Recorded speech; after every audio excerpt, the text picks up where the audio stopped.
balik lagi di channel YouTube gue. Nama gue Kinanti Larasati, panggil aja Kinan. Dan terima kasih buat kalian yang sudah mau ngeklik video ini. Dan di video kali ini pengen ngebahas ini yang lagi hot news banget gitu ya. Mungkin setelah Raja Ampat, ini ada lagi terkait pulau-pulau kecil yang ada di Indonesia juga. Tapi di sini adalah polemiknya ketika surat keputusan dari Menteri SDM itu keluar yang menyatakan 4 pulau kecil di Aceh Singkil ini masuk ke daerah Sumatera Utara. Dan tentunya atas surat keputusan ini ya dari Gubernur Aceh ini tidak terima ya guys. Dan dia ingin mohon untuk evaluasi lagi karena nyatanya dari tahun 1992 katanya 4 pulau ini udah masuk ke administrasi Aceh, bukan ke Sumatera Utara. Kenapa nih ya diperebutkan seperti ini? Dan 4 pulau itu adalah Pulau Panjang, Pulau Lipan, Pulau Mangkir Gadang, dan juga Pulau Mangkir Ketek guys. Nah terus atas hal ini nih ada potongan video orang gitu yang akhirnya menghina Gubernur Sumatera Utara. So ini kita tanpa lama-lama kita langsung aja menuju ke video yang pertama. Bobby yang gimana kalau istrimu kita kelola bersama, boleh nggak? Istri kamu kita kelola bersama, boleh nggak? Istrimu aku pakai 2 bulan 3 bulan, boleh nggak? Kau itu gue gak tahu malu ya, sama kayak mertuamu itu Jokowi PKI ya kan? Sama kayak mertuamu, sama kayak Jokowi. Kalian itu nggak tahu malu, keturunan Dajjal. Aceh ngapain kau minta kelola bersama? Mana kalau kamu otakmu itu? Kalau istrimu gimana? Aku buat 3 bulan boleh nggak? Aku yang kelola istrimu 3 bulan boleh nggak? Tete sama istrimu. Kan nggak ada otak kamu itu. Kalian itu rakus. Sama kayak mertuamu tuh rakus. Jokowi sama begitu juga dengan kamu tuh. Kalau ngomong tuh pakai otak, kau itu gubernur, ya kan? Kau itu gubernur pakai otak, jangan kayak mertuamu. Ngerti? Udah, paham? Istrimu itu ya buat aku ya, boleh ya? 2 bulan ya? Dasar PKI kau. Oke guys, ini bahkan kayaknya di post juga langsung di akun Instagramnya Gubernur Sumatera Utara ya, Bobby ini sendiri ya guys. Nah, pria ini ngomong seperti ini karena terkait ya 4 pulau itu yang mau dikelola ataupun dari surat keputusan Menteri SDM itu yang masuk ke wilayah Sumatera Utara yang tadinya masuk di wilayah Aceh ya guys. Ini kita lihat komentar orang-orang coba ya. Oke. Berasa keren dia ngomong kayak gitu, harus diadili. Ini orang Pak Bobi Nasution, penjarakan, sakit banget dengernya. Aku dukung abangnya. Istri Bobi salah apa ya? Yang dibahas daerah kok malah nyerang personal, ceh. Oke. Bobi, kalau Anda sakit hati dengar kata-kata abang ini, itulah yang kami rakyat Aceh rasakan sekarang. Ini tolong jangan sentuh tanah leluhur kami. Itu juga ada komentar seperti itu ya guys. Ya, Papua itu sebenarnya itu. Dan ini tanggapan dari Gubernur Aceh ya guys. Optimis 40 sekenta adalah milik Aceh, kami punya bukti kuat. Kue dengan Aceh. Jadi kami punya alasan kuat, punya bukti kuat, punya data kuat. Nah, sejak dulu kala itu memang Aceh, punya Aceh. Artinya bakal juga ke PDW nih? Kenapa? Bakal gue ke PDW. Ya sangat membuat, itu kan Aceh mulai dulu. Siapa ada gubernur satu di sponsor yang mengatakan bahwa itu punya Aceh? Ada sih. Apa untuk sekarang memang ya energi lebih besar di situ. Itu kan saya tadi itu memang hak Aceh. Jadi saya rasa itu memang betul-betul Aceh di segi apa saja, di segi geografi, di segi sejarah, di segi perbatasan itu memang. Jadi tidak perlu diminta apalagi. Oh itu saja. Ini alasan yang kuat, bukti yang kuat, data yang kuat seperti itu. Oke, itu dia tadi guys tanggapan dari Gubernur Aceh ya guys. Memang kalau kita lihat gitu ya, dan gua searching, bahkan penduduk yang menempati pulau tersebut itu KTP-nya KTP Aceh gitu ya guys. Nah makanya tentunya bakal bertanya-tanya kenapa Pulau 4 itu diperebutkan itu ya. Kenapa gitu ya, kenapa pihak dari Gubernur Sumatera Utara ini mau mengambil alih 4 pulau tersebut gitu ya. Kenapa ya guys? Ikhlasin aja, cuma 4 pulau kecil kok. Oke. Saya orang Medan, saya dukung Aceh, pertahankan Pak Gubernur. Saya orang Sunda, bisakah masuk tentara Aceh? Kami sudah capek. Salfok sama jawaban beliau, wajah beliau mirip almarhum Saddam Hussein. Oke, satu keluarga bisa bikin pecah belah negara, guys. Komentar warganya. Kemarin Raja 4 di Papua, sekarang 4 pulau di Aceh. Singkil sedang diperebutkan, patut dipertanyakan kenapa dan untuk apa. Nah, bahkan semua orang tahu sejarah panjang Aceh. Pulau Panjang, Pulau Lipan, Pulau Mangkir Gadang, dan Pulau Mangkir Ketek selama ini masuk wilayah Aceh Singkil lengkap dengan dermaga, tugu, dan makam ulama, tapi sejak 2022, pemerintah pusat menyatakan keempatnya milik Sumut. Secara historis, wilayah pesisir ini dulunya bagian dari Kerajaan Aceh Darussalam.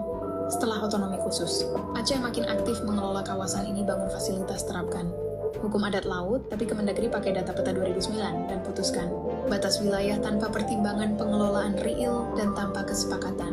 Juni 2025, ratusan warga datangi Pulau Panjang, mereka bawa simbol adat tuntut pembatalan SK Mendagri, karena bagi mereka ini bukan cuma soal garis peta, tapi soal jati diri Aceh.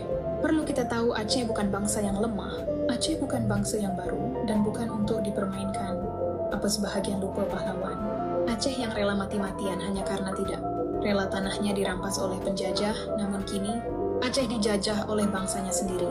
Laksamana Hayati pernah berkata, akan aku nyatakan, perang kepada bangsa manapun yang membawa sengsara bagi bangsa Aceh. Bila laut yang mendatangkan perampas itu ke Nanggroe Aceh, ada menurut kalian siapa yang lebih berhak atas 4 pulau itu? Berikan komentar kalian di bawah dan follow kalau mau tahu kelanjutannya. Ini juga dari penjelasannya. Pengalian isu yang paling pengecut. Jaraknya dekat dengan Sumut, ia punya Sumut bukan punya Aceh. Kalau begitu konsepnya Batam udah jadi punya Singapura gitu ya guys. Keputusan administratif yang menetapkan 4 pulau di Aceh Singkil sebagai bagian dari Kabupaten Tapanuli Tengah, Sumatera Utara menuai reaksi di tengah masyarakat. Menteri Dalam Negeri Tito Karnavian menegaskan penetapan ini tidak berdasarkan pada kepentingan personal. Tito menyebut penetapan ini telah melalui proses panjang serta melibatkan banyak instansi. Mantan Kapolri ini menjelaskan penetapan diputuskan berdasarkan tarikan batas dari wilayah darat yang telah disepakati.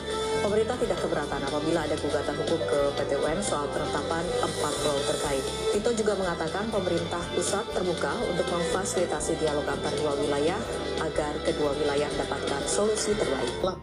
Oke, guys. Mengenai penamaan pulau yang harus didaftarkan kepada United Nations. Itu ada badan khusus mengenai penamaan pulau-pulau. Nah, di situ ada tidak keterlibatan kesepakatan antara Aceh dan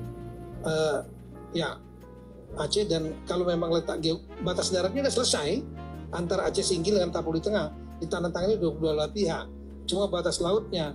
Nah, ketika tidak terjadi kesepakatan, aturannya diserahkan kepada pemerintah nasional di tingkat pemerintah pusat di tingkat atas. Nah, dari rapat di tingkat pusat itu melihat letak geografisnya itu ada di wilayah Sumatera Utara berdasarkan batas darat yang sudah disepakati oleh 4 Pemda Aceh maupun Sumatera Utara. Nah, kemudian itu tahun 2022 sudah diputuskan gitu.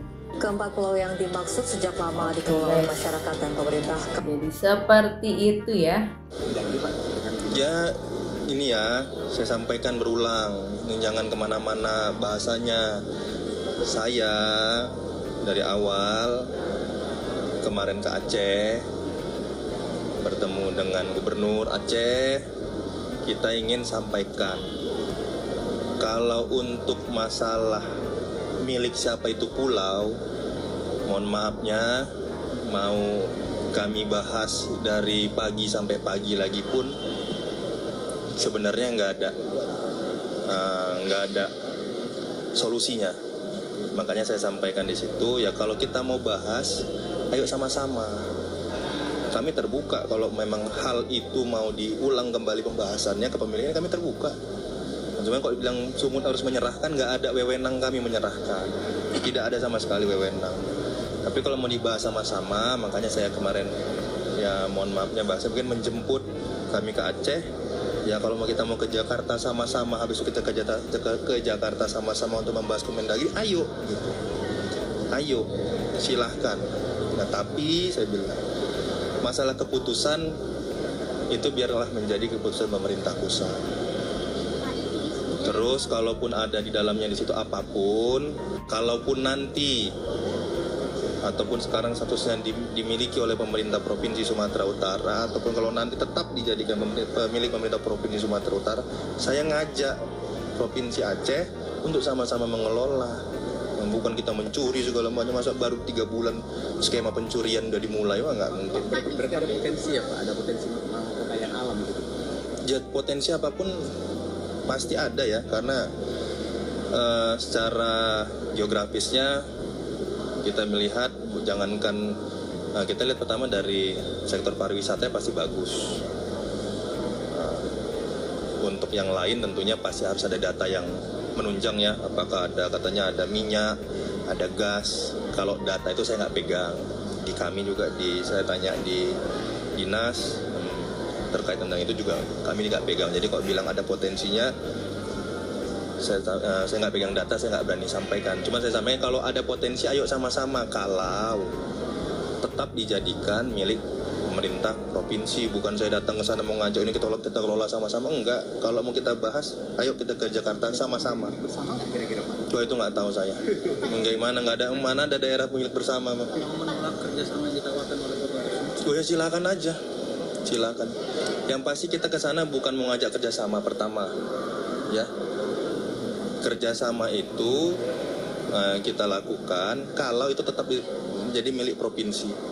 Kalau jadi milik Provinsi Sumatera Utara, pengelolaannya itu nanti di Provinsi Sumatera Utara, ya jadi opsi kami mau ngajak kerja sama siapapun. Nah, kalau mau nolak ya silahkan. Tapi yang kita bahas kalau mau ngomongin kepemilikan jangan di situ. Makanya saya datang ke sana, ayo kalau mau kita ngomongin kepemilikan, ayo kita berangkat ke Jakarta sama-sama. Mau kita bahas di Sumut, mau kita bahas di Aceh pun nggak bakal beres nih barang. Oke. Jadi itu tadi ya penjelasan dari pihak Gubernur Sumatera Utara ya guys. Oke, tombol dukung Gubernur Aceh 40, Aceh Singkil harus kembali. Aceh tetaplah Aceh. Udah nggak usah dapat 98% warga Sumut mengakui itu milik Aceh. Jangan percaya menantu sama mertua. Oke guys. Ini ada yang izin, ini yang menjadi masalah adalah PBB udah mengakui bahwa pulau itu milik Sumatera Utara 2012 dan Pemprov Sumut tidak berhak menyerahkan begitu saja ke pemerintah Aceh. Jadi Gubernur Sumut di sini mempertahankan hukum yang berlaku karena dasar hukumnya sangat jelas. Gak bisa pakai perasaan pribadi atau pandangan sosial untuk mengubah peraturan apalagi sampai tingkat PBB. Nah, PBB itu gimana? SMS setingkat dunia juga. Itulah yang mau apakah direalisasikan? Kenapa bisa zong? Cak jelasin gimana? Yang jelas Tito Bobby nggak paham bernegara. Sebentar insya Allah. Kayaknya ini memang harus Bapak Presiden kita kayaknya yang harus menyelesaikan ini ya guys. Oke. Yang pertama itu hak kita, bukti dan data hak kita, ya. Kemudian secara histori itu hak kita, apalagi secara penduduk hak kita, secara geografi juga hak kita. Saja kita pertahankan. Soal adanya potensi migas itu apa benar Pak? Mungkin. Mungkin iya, mungkin tidak. Itu kan harta karun. Ini kan ada harapan dari masyarakat mengingatkan Pak Mualim ini kan punya kedekatan dengan Pak Prabowo presiden kita. Itu langkah terakhir. Mudah-mudahan bisa. Jadi ini harapannya ke sidang itu. Ya, insya Allah seperti itu. Itu tahap terakhir. Tahap terakhir aja. Ya, jika semuanya tidak mampan, dan alhamdulillah saya yakin yang pertama itu hak kita. Yes. Oh, ini ternyata alasan kenapa 4 pulau milik Aceh digeser jadi punya Sumatera Utara. Dan ada beberapa faktor yang membuat pulau-pulau ini menjadi tampak menarik dan begitu seksi untuk bisa dikuasai. Ada apa saja sebetulnya yang terkandung di pulau-pulau itu? Yang pertama adalah Pulau Panjang. Ternyata pulau ini memiliki kandungan air tawar alami dan selama ini menjadi tumpuan para nelayan yang ada di sana. Lalu juga ada Pulau Lipan yang sudah menjadi habitat dari penyu belimbing dan ini adalah spesies yang sangat dilindungi. Selain itu, keempat pulau ini memiliki kekayaan terumbu karang yang luar biasa karena ada 287 spesies ikan hias yang ada di sana. Menurut ESDM tahun 2024 itu ditemukan deposit fosfat senilai 2,3 triliun yang ada di Pulau Mangkir Gadang. Sekarang kita akan ungkap ada udang di balik batunya apa. Ternyata ada perusahaan yang terafiliasi dengan konglomerasi di Medan yang sudah memiliki izin untuk eksplorasi fosfat. Dan bukan hanya itu, juga ditemukan di sana ada dokumen perencanaan untuk pembangunan resort yang sangat mewah senilai 800 miliar yang rencananya akan dibuat di Pulau Mangkir Ketek. Jadi kita bisa baca bahwa ini bukan hanya sekedar perpindahan lokasi, tapi ada proyek-proyek yang tersembunyi dalamnya karena keempat pulau ini sangat indah dan kaya dengan sumber daya alam yang betul-betul luar biasa. Nah sekarang menurut lu guys, siapa saja yang kira-kira bakal mengeruk keuntungan dari proyek-proyek tersebut? Tulis di komen, yuk kita share. Oke guys, jadi itu tadi penjelasannya. Ngeri-ngeri sedap ya. Jangan sampai Aceh terlepas dari Indonesia, hati-hati. Saya dukung pulau-pulau itu milik Sumut karena pulau itu berada di daerah Sumut. Aceh tidak berhak pulau itu maju. Terus Bobi, Tito, dan Jokowi. Dibuat damai di zaman SBY, dibikin ribut lagi oleh geng. Ya. Saya sebagai pemuda Aceh kok mulai panas hati saya sama Indonesia guys. Yang dikeluarkan oleh Kementerian ini dari SDM dan oleh Bupati Raja Ampat ya guys. Cacat hukum Serambi Mekah ada 4 pulau kecil yang nasibnya sedang dipertaruhkan. Hari-hari ini kita melihat bagaimana ada isu terkait Sumatera Utara, Aceh terhadap 4 pulau yang kaya sumber daya mineralnya. Saya percaya bahwa Presiden Prabowo sangat memahami apa guna dan fungsinya pulau-pulau yang ada di gugus kepulauan Indonesia itu. Bukan hanya untuk dieksploitasi yang dikeluarkan oleh Kementerian. So, gimana juga menurut pendapat kalian terkait hal ini? Apakah memang ada sesuatu ya 4 pulau ini dipindahkan untuk administrasi dan hak kepemilikannya gitu ya, atau memang ya ingin mengikuti saja, katanya sudah diputuskan oleh tadi ya ada yang komentar PBB tahun 2012 gitu ya. So gimana juga menurut pendapat kalian, coba komen di kolom komentar di bawah. So mungkin itu aja, dan kalau ada salah-salah kata dalam video ini gue minta maaf, dan sampai ketemu lagi di video berikutnya. Bye bye.